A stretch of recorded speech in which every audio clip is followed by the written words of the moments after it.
What's it look like? Is it not? Yeah. I can see most of you.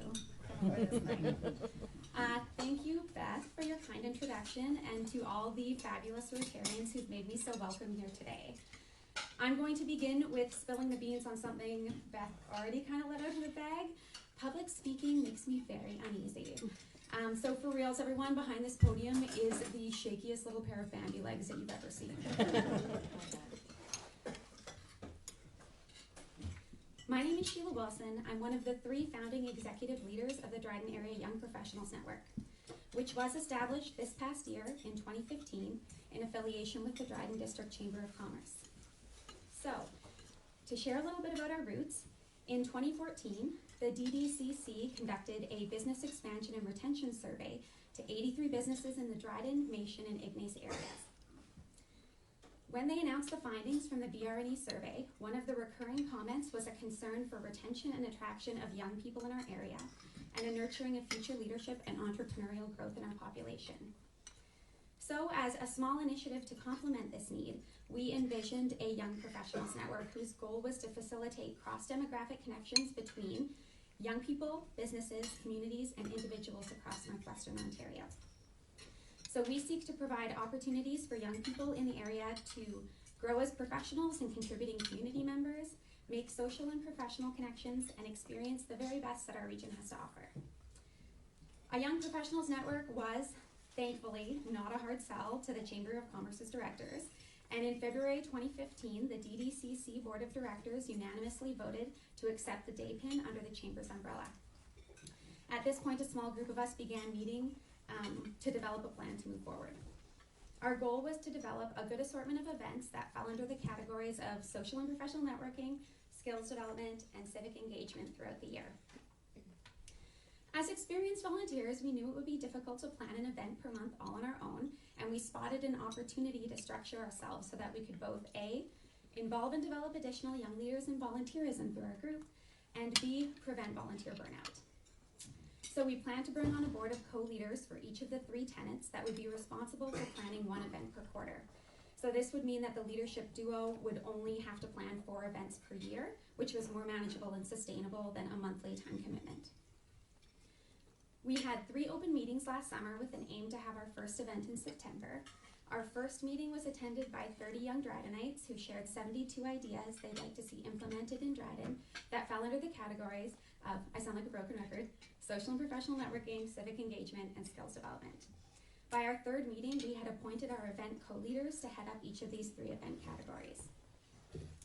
So these initial meetings helped us develop the early stages of our structure, our processes, and the delegation of our committed leadership, and prepared us for our kickoff event in September, which was a wine and beer tasting that we sold out. Since the initial event in the fall, we've held events such as the All Candidates Forum for the federal election in partnership with the Chamber, a spooky movie night, and we won recognition in the Christmas parade in December. We won Best Community Group Float. We also joined with some KPDSB teachers to go caroling at Patricia Gardens during the Christmas season. We had a professional speed networking event and 2 free financial planning sessions. One on tax filing that was led by a volunteer from BDO, and one on first-time home buying that was co-led by volunteers from RBC and Austin Realty. We also held a retro Spring Fling sock hop just this past Saturday, and this Sunday begins the first of 4 trivia nights that we're hosting at the PI. We also have a weekend CPR training session that we're facilitating for the end of April. So we've been busy with event planning, and we've also been working hard on the back end to develop role descriptions for our leadership, assemble a list of FAQs into a document, which I have copies if anybody's interested, come and ask me afterwards, and put quotas for events into place to ensure the longevity and momentum of our presence in the community. So it's an ambitious undertaking, but a very rewarding one. So the things I've talked about over the last few minutes are all the strategic, necessary, administrative things. They're all kind of the what of the thing, but the why of what we do is a bit harder to put into words. So I love Dryden, but even as a Dryden lifer, I found it really difficult to reconnect with peers when I returned to Dryden after completing my degree. The social landscape was way different than anything that I had seen in high school or university. or even the social landscape described by my parents when they reminisced about their 20s in Dryden. My mouth is so dry.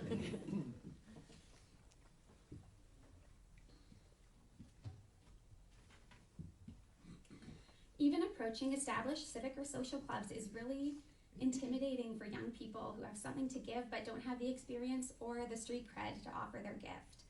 And not everyone can or wants to make friends at the bar, but where else can you go in town without being invited by somebody and still hope to connect with people in your own demographic?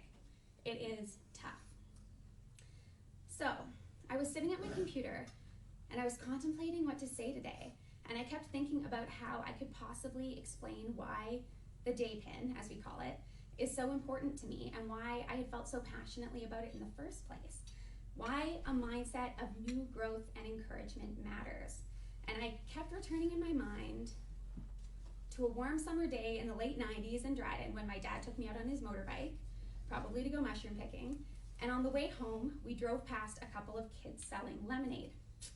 So my dad hit the brakes immediately, and half a minute later, he had scooped out enough change from his pockets for both of us to enjoy a cup of warm, sour lemonade, handed over by 2 sets of sticky, happy hands.